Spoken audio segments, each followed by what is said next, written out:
누가복음 3장에 기록된 이 말씀을 통해서 하나님께서 주시는 은혜를 우리가 함께 나누기를 원합니다.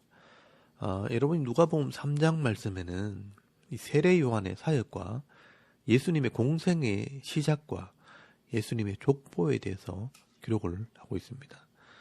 우리는 예수님의 사역에 대해서는 잘 알고 있지만 사실 이 세례 요한이 어떤 역할을 했는지는 관심이 별로 없습니다. 그래서 누가는 이 세례 요한의 사역을 조사해서 기록을 하고 있습니다. 이 세례 요한의 사역의 핵심은 예수님이 오시는 길을 예비하러 온 선지자라는 것입니다. 다시 말해서 이 세례 요한이 주의 길을 예비하러 온 선지자였다는 것을 확인하게 될 때 이 예수님이 진짜 메시아라는 것을 역사적으로 증명할 수 있는 것입니다. 그래서 누가는 예수님을 소개하기 전에 먼저 세례 요한에 대해서 증거하는 것입니다. 그래서 먼저 누가는 세례 요한이 사역할 때 이 역사적인 배경을 먼저 기록을 합니다.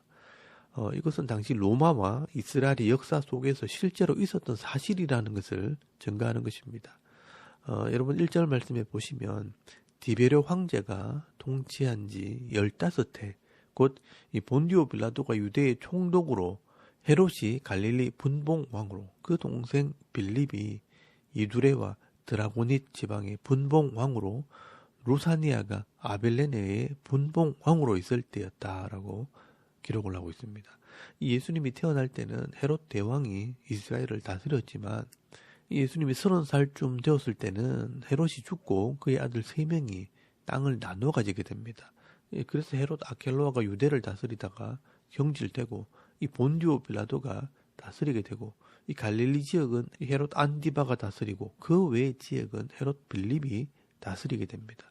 누가는 당시의 역사적인 상황들을 정확하게 기록을 하고 있습니다.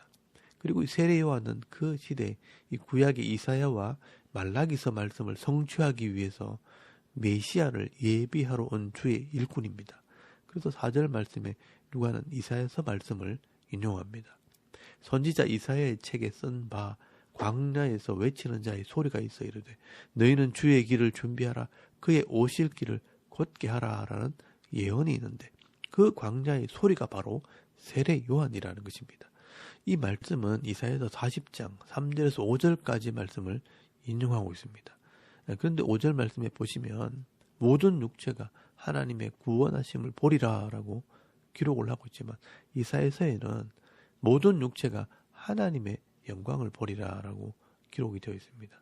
이 누가는 구약에서 말한 이 하나님의 영광이 바로 예수님의 구원을 말하는 것이라고 해석을 한 것입니다.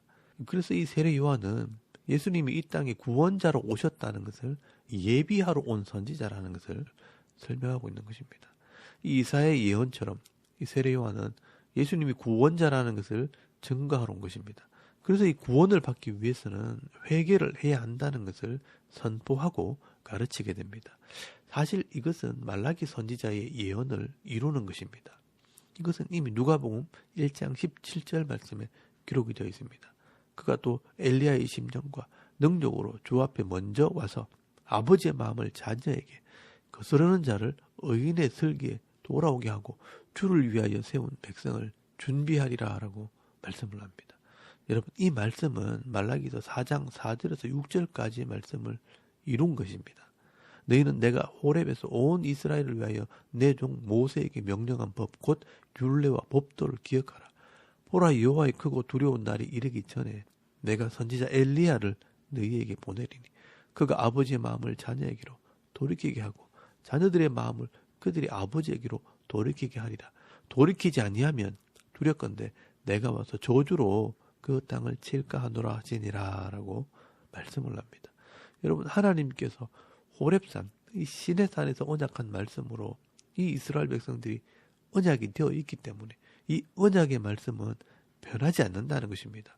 그래서 그 말씀으로 돌아와 회개할 때 하나님의 자녀가 되는 것이 바로 하나님의 계획이고 하나님의 뜻이라는 것입니다.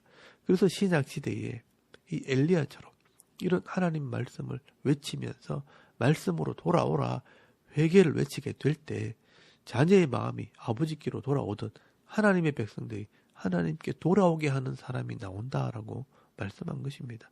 그런데 이 말라기 선지자가 예언한 그 사람이 바로 세례 요한이라고 누가가 말하고 있는 것입니다. 그래서 이 세례 요한의 주된 사역은 예수님의 말씀을 듣고 구원을 받아 천국 백성이 되기 위해서는 자신의 죄를 회개하고 돌이켜야 하기 때문에 이 하나님 말씀을 가르치고 돌아오게 하는 그런 사역을 하게 되는 것입니다. 그래서 세례 요한은 회개한 자들에게 죄가 씻겨졌다는 의미로 정결 예식을 행하게 되는데 그게 바로 세례가 된 것입니다. 이 구약에서는요, 이 죄인들이 하나님의 백성이 되고 일꾼이 되기 위해서는 반드시 먼저 물로 씻고 기름을 부어 구별하여 하나님의 백성이 되게 했다면 이 신약시대는 물로 씻고 기름 붓듯이 성령이 임하게 되면 그 사람이 하나님의 백성이 되는 것입니다. 그런 의미에서 이 세례 요한은 회개를 선포하고 세례를 주는 그런 사역을 하게 된 것입니다. 그래서 여러분 3절 말씀에 보시면 이 세례 요한은 회개의 세례를 전파한다라고 말씀을 하고 있는 것입니다. 그래서 이 누가는 사람들이 어떻게 회개를 하게 되었는가 하는 것을 자세하게 기록을 하고 있습니다. 이 내용은 다른 복음서에는 기록이 되어 있지 않습니다. 누가만 기록한 것입니다. 여러분 8절 말씀에 보시면 그러므로 회개에 합당한 열매를 맺고 속으로 아브라함이 우리의 조상이라 말하지 말라라고 외치게 됩니다. 하나님과 언약한 백성이라고 자처하는 자들이 하나님의 말씀대로 살지 못하고 사탄의 자식처럼 욕심과 죄에 끌려 살아가는 이 사람들에게 그 죄와 이 욕심에 끌려가는 삶에서 말씀을 순종하는 삶으로 돌이키라라고 외치게 됩니다. 그때 이 사람들이 묻습니다. 10절 말씀에 보시면 무리가 물어 이르되 그러면 우리가 무엇을 하리까라고 질문을 합니다. 그때 이 세례 요한이요 회개의 삶이 무엇인가 설명을 합니다. 여러분 11절 말씀에 보시면 대답하여 이르되 옷 2벌 있는 자는 옷 없는 자에게 나눠줄 것이요 먹을 것이 있는 자도 그렇게 할 것이니라 라고 말씀을 합니다. 율법대로 말씀대로 살아라는 것입니다. 여러분 레위기 19장 말씀에 보시면 사회 윤리가 기록이 되어 있습니다. 이 레위기의 말씀대로 가난한 자를 배려하는 삶을 살아라고 말씀하는 것입니다. 욕심대로 살았던 삶을 돌이켜서 말씀대로 돌아오라는 것입니다. 회개하는 삶이라는 것은 결국 자기 욕심을 이루는 것이 아니라 약속의 말씀을 따라 순종하는 삶을 살 때 이 말씀에 기록된 은혜와 복을 받는 것입니다. 그리고 12절 말씀에 보시면 세리들도 묻습니다. 세리들도 세례를 받고자 하여 와서 이르되 선생이여 우리는 무엇을 하리까 하매 이르되 부과된 것 외에는 거두지 말라라고 말씀을 합니다. 말씀대로 공의를 행하라는 것입니다.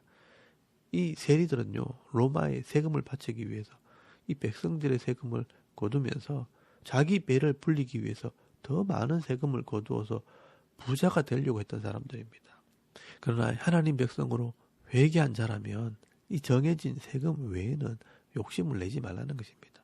여러분 이것이 바로 회개의 열매입니다. 요즘 같으면 이 공무원들이요 나라 돈을 횡령하고 또 자기 개인적인 용도로 쓰거나 또 다른 사람들의 편의를 봐주면서 뇌물을 챙기는 것들이 다 이런 죄가 되는 것입니다. 관례다, 예전부터 해왔던 것이다. 이런 것이 바로 세상의 죄의 법이라는 것입니다. 하나님 말씀을 깨닫고 회개할 때 이런 삶에서 돌이키게 되는 것입니다. 그야말로 공의롭고 정의로운 투명한 사회를 만들게 되는 것입니다. 여러분 우리는 이런 공무원이 되어야 합니다.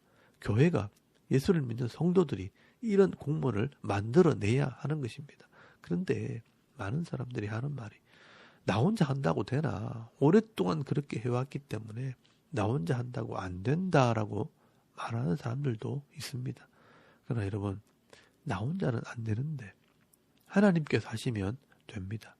계속해서 이렇게 부정을 해가게 되면 결국 나라는 망하고 다른 사람들은 망하겠지만 나는 같이 망할 이유가 없는 것입니다. 그렇기 때문에 내가 회개하고 바로 하면 나 때문에 다른 사람들이 살 수 있다는 그런 믿음을 가져야 하는 것입니다. 그리고 14절 말씀에는요. 군인들이 또 와서 묻습니다. 그리고 세례 요한이 또 대답을 합니다. 사람에게서 강탈하지 말며 거짓으로 고발하지 말고 받은 급료를 족한 줄로 알라 하니라 라고 말씀을 합니다. 힘과 능력이 있다고 강제로 빼앗거나 거짓으로 취하지 말고 내게 주신 것으로 만족할 줄 알아야 한다라고 말씀을 합니다. 여러분 이 군대라는 곳은 특수한 사회이기 때문에 그 속에서 온갖 부정과 음란과 인권에 대한 유린이 일어납니다. 이런 부정한 것과 잘못된 관행을 회개하고 돌이킬 때 하나님께서 그들이 누리지 못하는 이런 힘과 능력을 누리게 하시는 것입니다. 여러분, 누가는 이렇게 세례 요한이 말한 회개가 무엇인지를 이 다른 복음서보다 더 자세하게 설명을 하고 있습니다. 세상 속에서 하나님 나라의 백성이 되고 또 회개한 사람이 되었다는 것은 죄와 욕심에 끌려 사는 사람들이 아니라 하나님의 말씀을 순종함으로 그 죄의 삶에서 돌이키는 것입니다. 그렇게 할 때 하나님께서 그 사람의 기업을 지켜주심으로 부족함이 없는 삶, 복 있는 자의 삶을 살게 되는 것입니다. 그러므로 여러분, 오늘도 우리가 하나님께 물으셔야 합니다. 우리는 무엇을 해야 합니까? 하나님께서 성령을 통해 각자에게 주시는 은혜대로 순종하게 될 때 하나님께서 이 각 사람에게 합당한 은혜를 베풀어 주시는 것입니다. 그러므로 회개는 하나님의 말씀을 아는 자, 예수를 믿고 구원받은 자의 열매요 증거입니다. 회개하는 자가 겸손한 자이고 회개하는 자가 하나님의 영이 함께하는 자고 이 회개하는 자가 천국의 주인이 될 수 있는 것입니다. 그래서 요한계시록에 보시면요, 누가 천국에 들어가는가? 여러분, 요한계시록 22장 13절에서 14절까지 말씀해 보시면 나는 알파와 오메가요 처음과 마지막이요 시작과 마침이라.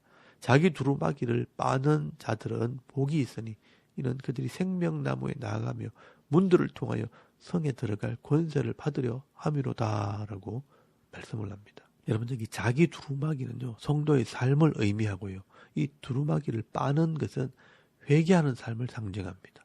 이렇게 회개하는 자가 복이 있고 이 사람이 생명나무에 나가며 천국에 들어갈 권세를 얻게 된다라고 말씀하고 있습니다. 여러분, 오늘도 우리가 스스로의 모습을 한번 돌아보시고요, 자기 삶을 회개할 때 거룩한 삶, 구별된 삶을 살아감으로 하나님과 더 깊은 관계를 맺으시고 또 이 천국 백성으로 이 땅에서 하나님 나라의 복을 받으며 살아갈 수 있는 저와 여러분의 이런 영적인 삶의 모습이 되실 수 있기를 바랍니다. 그리고 여러분, 15절 말씀부터는 세례 요한이 예수님의 사역을 소개하기 시작합니다. 여러분, 15절 말씀에 보시면 이 사람들은 이 세례 요한이 회개를 외칠 때 저 사람이 그리스도, 이 메시아, 구원자인가라고 생각을 하게 됩니다. 그래서 세례 요한에게 이 당신이 구약에 예언된 그 메시아냐고 묻게 됩니다. 그때 세례 요한은 내가 메시아가 아니라 내 뒤에 오시는 그 분이 진짜 메시아요 구원자라는 것을 소개하게 됩니다. 여러분, 16절 말씀에 보시면 요한이 모든 사람에게 대답하여 이르되 나는 물로 너희에게 세례를 베풀거니와 나보다 능력이 많으신 이가 오시나니 나는 그의 신발끈을 풀기도 감당하지 못하겠노라. 그는 성령과 불로 너희에게 세례를 베푸실 것이요 라고 말씀을 합니다. 여러분, 세례 요한은요, 나는 물로 세례를 주고 백성들을 회개시키는 사역을 하지만 내 뒤에 오시는 분은 진짜 메시아 구원자로서 성령으로 구원하고 불로는 심판하시는 분이라고 설명을 합니다. 사실 이 말은 간단하게 기록이 되어 있지만 이 유대인들의 정결 규례와 이 성령의 사역을 동시에 설명한 것입니다. 그런데 이런 성령을 거절하고 죄를 회개하지 않을 때는 이 세례를 줄 때 물에 집어넣듯이 불에 집어넣어서 심판하겠다라고 말씀하는 것입니다. 그래서 여러분, 17절 말씀에 보시면 알곡은 곡간에 들이고 쭉저기는 꺼지지 않은 불에 태우신다라고 말씀하는 것입니다. 여러분, 세례 요한은요, 구원을 예배하고 또 하나님의 나라로 인도하는 회개를 선포하지만 예수님께서는 실제로 오셔서 성령으로 구원하시고 또 심판하시는 메시아라는 것을 말씀하고 있는 것입니다. 그러므로 이 예수님이 진짜 구원자가 되시고 심판주가 되신다는 것입니다. 이 누가가 이렇게 세례 요한의 사역을 기록해 놓은 것은 예수님께서 그냥 우연히 이 땅에 오신 분이 아니라는 것을 증거하고 있는 것입니다. 여러분, 성경에는 이 세례 요한이 오게 될 것도 예언이 되어 있고 또 이 세례 요한이 철저하게 예수님이 오실 것을 예비하러 온 사람이라는 것을 통해 결국 이 예수님이 하나님께서 준비하신 메시아 구원자라는 것을 증거하고 있는 것입니다. 그리고 이 세례 요한은 당시 왕들에게 공의와 정의를 외치다가 감옥에 갇히게 되고요. 또 예수님의 이 공생애가 시작이 되었다라고 말씀을 하고 있습니다. 그래서 이 세례 요한의 이 사명은 끝이 나고 이제 예수님의 공생애가 시작이 되었다라고 설명을 합니다. 그래서 21절 말씀부터 예수님의 공생에 대한 설명이 나옵니다. 예수님께서는 이 세례를 받으심으로 이 공생의 첫 사역을 시작하십니다. 이때 하나님께서 예수님이 공생을 시작하심으로 죄인들을 구원하시는 하나님의 나라 사역이 시작되었다는 것을 알리기 위해 선포하는 내용이 나옵니다. 그래서 21절에서 22절까지 말씀에는 하늘에서 하나님의 선포가 있게 됩니다. 백성이 다 세례를 받을 때 예수도 세례를 받으시고 기도하실 때 하늘이 열리며 성령이 비둘기 같은 형태로 그의 위에 강림하시더니 하늘로부터 소리가 나기를 너는 내 사랑하는 아들이라 내가 너를 기뻐하노라 하시니라 라고 말씀을 합니다. 여러분 이것을 세상의 표현대로 하면 이 왕의 대관식과 같은 것입니다. 예수님께서 이제 이 땅의 메시아로 왕으로 선지자로 사역하시게 되었다는 것을 온 땅에 선포하는 것입니다. 그래서 성부 하나님이 말씀하시고 성령 하나님이 비둘기같이 임하시고 성자 예수님께서 공식적인 메시아로서의 사역을 시작하게 되는 것입니다. 그리고 이 누가는 이런 예수님이 갑자기 등장한 선지자가 아니라 이미 구약에서부터 예언된 여자의 후손이요 하나님의 아들로 이 땅에 오신 분이라는 것을 증거하게 됩니다. 그래서 이 예수님의 족보가 기록이 되어 있습니다. 여러분 23절부터 38절까지 말씀에는 이 예수님의 족보가 기록이 되어 있습니다. 이방인이었던 누가가 이런 예수님의 족보를 기록했다는 것은 역사에 대한 해박한 지식을 가지고 있다는 것입니다. 누가는 이렇게 예수님의 족보의 중요성에 대해서 인식을 했던 것 같습니다. 예수님의 족보를 기억한다는 것은 하나님의 구원 역사를 이해했다는 것입니다. 그래서 제가 예수님의 족보를 정리하고 외워야 된다고 자꾸 말씀을 하는 것입니다. 죄인들을 구원하기 위한 이 하나님의 구원을 알기 위해서는 이런 역사를 보는 눈이 있어야 합니다. 이 역사 속에 예수님의 족보가 있다는 것을 알아야 합니다. 그래서 다시 한번 강조를 하지만 아담에서부터 예수님까지 이 족보가 성경에 기록되어 있다는 것은 성도라면 예수님이 어떻게 이 땅에 오시게 되었는가 하는 것 정도는 알아야 한다는 것을 기억하시길 바랍니다. 근데 여기 누가가 기록한 이 족보는 마태복음에 나오는 족보와 조금 다른 점이 있습니다. 그것은 예수님부터 이 다윗까지 이 유다 지파였던 마리아의 족보를 따라가고 있다는 것입니다. 마태복음에는 이 다윗의 자손 예수 그리스도를 소개하기 위해서 이 예수님의 아버지 요셉의 족보를 기록했다면 이 누가복음에는 예수님의 어머니 마리아의 족보를 따라 다윗까지 기록을 하고 또 다윗부터 아담까지는 동일한 족보를 기록을 하고 있습니다. 그만큼 누가는 요셉의 이 가문은 물론이고 마리아의 가문까지 조사를 한 것입니다. 요셉의 가문은 마태복음에 기록이 되어 있기 때문에 누가는 마리아의 가문까지 조사한 것입니다. 그래서 23절 말씀부터 예수께서 가르치심을 시작할 때 30세쯤 되었고 그의 아버지가 요셉이라고 소개를 합니다. 그리고 그 위를 기록하면서 31절에 다윗까지는 마리아의 족보를 따라 기록을 하고 32절 다윗부터 아담까지는 마태복음의 족보와 똑같은 내용을 기록하게 됩니다. 그래서 38절 말씀에 보시면 그 위에는 에노소요, 그 위에는 셋이요, 그 위에는 아담이요, 그 위에는 하나님이시니라 라고 기록을 하고 있습니다. 이처럼 이 예수님은 하나님의 아들로 이 땅에 죄의 문제를 해결하기 위해 오신 메시아였다는 것을 역사를 통해 증명을 하고 있는 것입니다.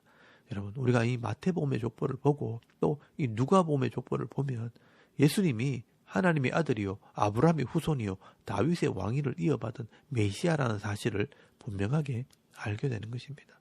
누가는 이렇게 세례 요한의 사역과 예수님의 사역을 분명하게 이해를 했기 때문에 누구든지 이 예수가 누구인지를 바로 알고 믿게 될 때 우리의 죄의 문제가 해결되고 또한 성령을 통해 말씀을 순종하는 자가 된다면 이 땅에서는 반드시 하나님 나라의 복을 받게 될 것이고 또 죽어서는 하나님께서 준비해 놓으신 영원한 이 하나님 나라에 들어가게 될 것을 말씀하고 있는 것입니다.